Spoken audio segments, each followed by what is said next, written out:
লম্বা ছুটির কারণে এখনো রাজধানীতে ফেরার সংখ্যাটা তেমন নয়। শুধুমাত্র জরুরি প্রয়োজনেই কেউ কেউ আসছেন ঢাকায়। তাই রেল স্টেশন কিংবা বাস স্টেশনে নেই তেমন ভিড়।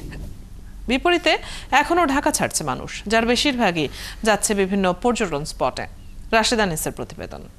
মাঠের অলরাউন্ডার আমি, আর ঘরের allrounder Tilex. Tilex toilet cleaner, clean মানেই টাইলক্স।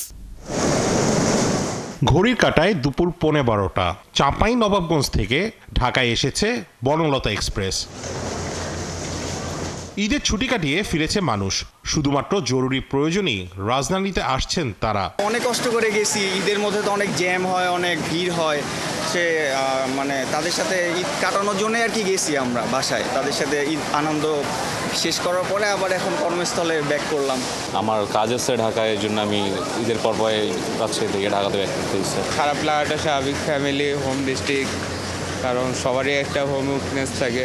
সামান্যতম কোনো লেট নাই ট্রেনটা, আর এটা সরাসরি ট্রেন, কোনো স্টেশনে দাঁড়ানো, শুধু এয়ারপোর্ট স্টেশনে দাঁড়ায়।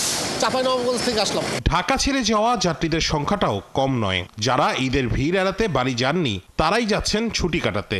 আর ঈদ শেষে অনেকেই ঘুরতে যাচ্ছেন বিভিন্ন পর্যটন স্পটে। ঈদের ছুটি কাটাতেই যাচ্ছি আমি, তো ঈদের নামাজ পড়াতে গ্রামের বাড়ি পড়তে পারিনি, বিধায় আজকে বাসায় যাচ্ছি। এবার তো দেখছি যে ট্রেনের এমনিতে টিকিট পাওয়া নাই, তারপরে আবার কেউ ছাদে বসে খুব রিস্কে যাওয়ায়, তাই বেটার যে ঈদের পরে যাওয়াটা আমার মনে হয় বেটার মনে হয়। যে ঈদের এখন যেহেতু ঈদের ছুটি বাড়াইছে অনেক, ঈদের পরে যাওয়াটাই ভালোভাবে যেতে পারবো। আর ঈদের পর তো যতটুকু জানি চাপ একটু কম থাকে, এই জন্য ঈদের পরে আসলে যাওয়া।